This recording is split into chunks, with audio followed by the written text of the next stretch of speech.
How we doing? I just scored something. Right there. The transmission that I wanted. Oh, and it's greasy, it's nasty, but it shifts. And it's got overdrive.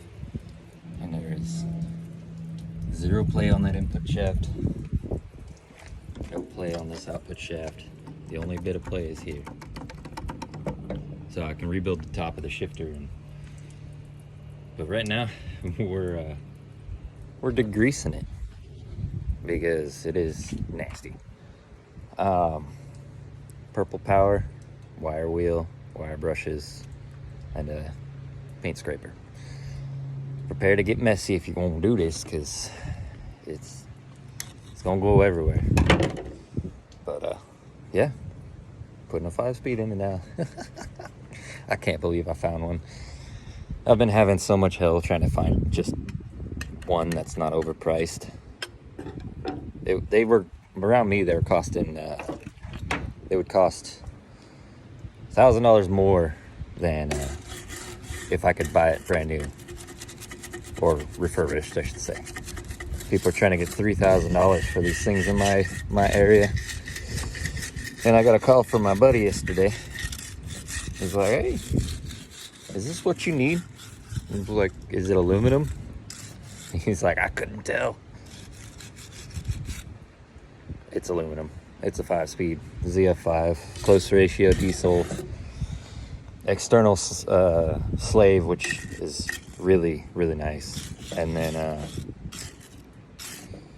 there was some good stuff on the truck. Like my buddy got the clutch pedals because he's got a 93, putting a 24 valve in.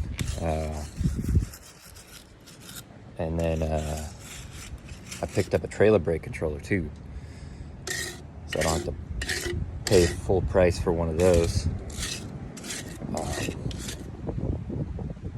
Yeah, I just need a clutch. I got the drive shaft too, even though I just rebuilt mine and spent $600 on that. It'll be fine.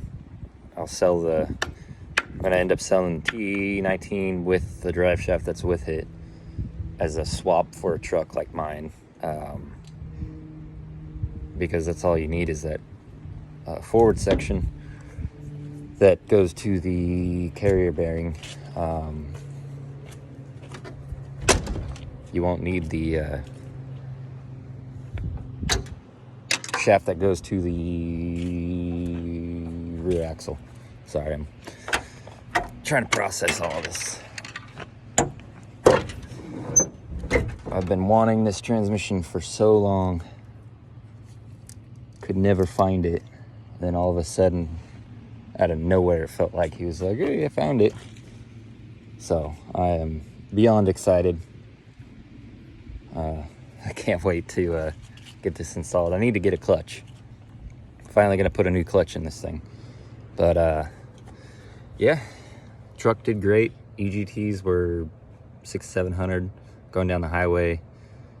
This thing screams going down the highway, so we're at 2,700 RPM to do 65-70, which means I got a good gear ratio for 4-wheel drive. But this Zf5 is going to have a lower first, and then it's also got overdrive, so it'll be even better for the 4-wheel drive. So once I get all this done, all this buttoned up, everything's good. Going to be thinking about putting 35s on it, and then try and find a Dana 60 solid axle for the front so I can get rid of the TTB stuff, and then put a slight lift on it. I don't want to go too crazy because this is going to be a truck for my daughter eventually. But yeah, this thing's, oh, I'm so happy. This is a great day. And I put, let's see, 140 miles on it today. So, truck did awesome. And I was, through all this trip to work, trip to the junkyard, and over to my buddy's house, it was only 7 gallons of diesel, so I'm stoked. So, stay tuned.